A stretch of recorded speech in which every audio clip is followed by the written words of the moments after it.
I am Brian Smith with Spencer McLaughlin. This is going to be one of the many trends that we're going to have talking about next year's college football playoff. We've got some fun questions for Spencer today. Going to put him on the hot seat, but he always delivers. But we are going to talk about the possibility of two Big 12 teams in the playoff next year. Is it realistic? Is it not? I don't know. We're going to get into that a little later in the show. We're going to talk about a team that Spencer knows very well in the middle of the show. Quack Attack, they actually have added a couple of players. We'll at least briefly get into that. We'll talk about them probably a little more next week. But the Ducks definitely going to be a playoff contender. But to start, playoff trends, Spencer, here's my take.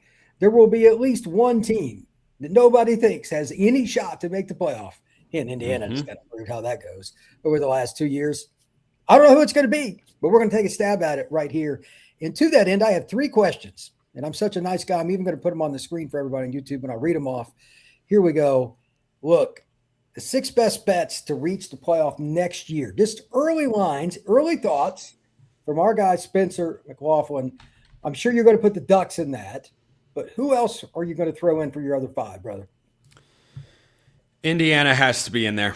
I don't think you can have a reasonable playoff conversation and expectation without putting both them and Ohio State into the mix. I think Miami's got to be in there now that they've added Mensa, the quarterback from Duke. And I think what Mario has built is very sustainable. They've done well in the portal. I'm never picking against Kirby Smart and Georgia.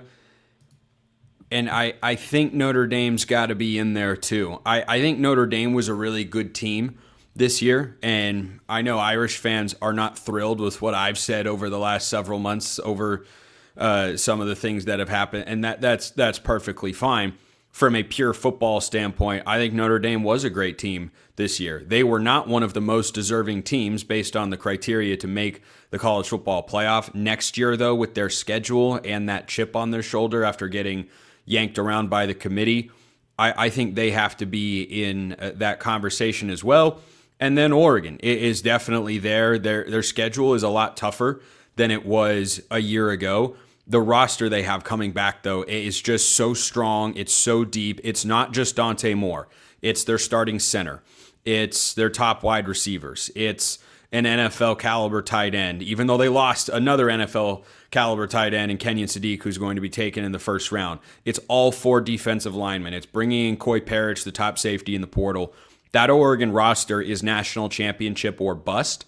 And I think this year's team did very well, aside from the final Indiana game, considering how relatively inexperienced they were. It was a very young team, and Dante Moore is where that started. It's not where it ended. I think they're going to be right back in the playoff next year. So a lot of the heavy hitters for sure, but those programs just keep showing that their staffs are really good and that their rosters are really good. So I don't know that I would look outside of those bets and say there's anyone that's safer than that. I think teams that are kind of on that next level for me, Texas A&M, Alabama, Ole Miss. I think you can put BYU in there as well. Texas Tech, can they really follow up what they just did? We're going to find out. They've had a great portal cycle once again. Those are a lot of interesting questions, but I do start with Indiana. I don't think there's a big drop-off there, Brian. I really don't.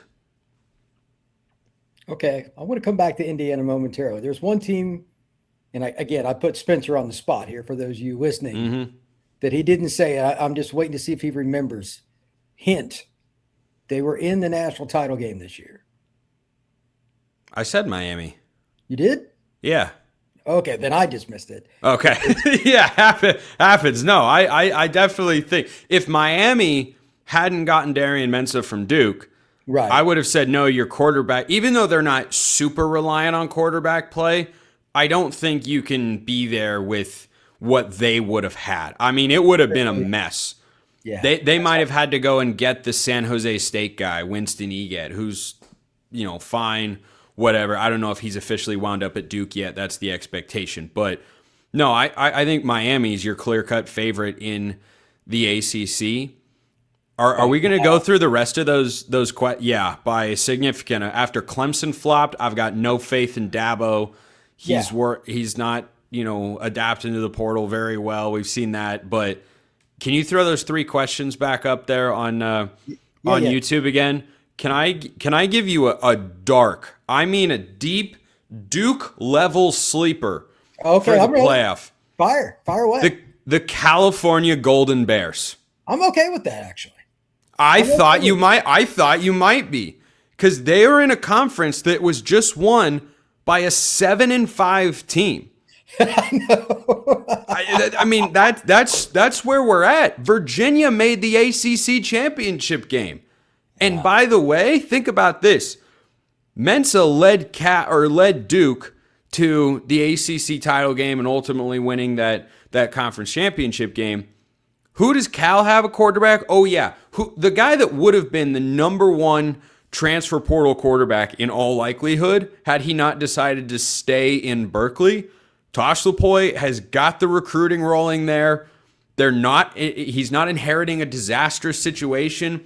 It's a dark sleeper, and they would probably have to go the Duke route, but they're playing in the ACC. I don't think that I haven't glanced at their schedule just yet. I'll pull that up real quick. But yeah, if you're looking for like a dark sleeper, Cal, a more reasonable or kind of mid-level sleeper, give me USC. I think USC's got a chance to go 10-2 this next year because their O-line, D-line should be better. Should be, yeah. Maeva's a 5th-year senior. That does not hurt. No. Either. All right, now on the opposite end of this, to finish up segment 1, out of all the teams, whether it's your list, somebody else's, top 10, top 8, whatever you want to go with, who's the top preseason pick this next year that gets all the hype? That just like Penn State this year obviously flopped. I think we can safely assume Clemson in that same boat. Is there at least one of those, and who is it if you're going to pick one? It pains me to say this. Right now, early glance, I'd lean towards Texas Tech. Really? I would. And the reason is I think Baron Morton got a little bit too much hate for the way that he played last year. I think Brendan Sorsby is good. Obviously, any of these teams are one quarterback injury away from just completely falling apart, even if it's only for a handful of games. I don't know where Ole Miss is getting picked. If they don't have Trinidad Chambliss, then they're going to be an 8-ish win team. And I think Pete Golding is doing perfectly fine. But if that doesn't work itself out, maybe it has by the time you're listening to or watching this show, Ole Miss would be a team that'll be picked pretty high that I could see falling off. But, Texas Tech had such a great season, and they were so good, and they were so dominant. And the first time that they got tested by a team that was better than them, they didn't score a point. So that makes me hesitate. I'm not saying they should have beaten Oregon. I don't think they should have. I thought Oregon was going to win the game, and then they did. I didn't think it was going to be 23-0. So that gives me a little bit of staff concern there. And look, falling off could be 8-4, and 8-4 in the Big 12 probably not going to get you ranked by the end of the season. But Texas Tech last year was just so dominant. They beat the living daylights out of everybody that they played. And I think that, my making this suggestion right now, which I'm sure will be wildly popular and largely agreed upon, of course, I think it's based on the fact that the Big 12 is leveling up more than Texas Tech is coming way down. And they haven't been there consistently. Joey McGuire just had one great season. It was really good. The roster he put together was amazing. But that was a place they had never been before. And now they're in the follow-up act. Now, Indiana rode their follow-up act to the national championship and going 16-0.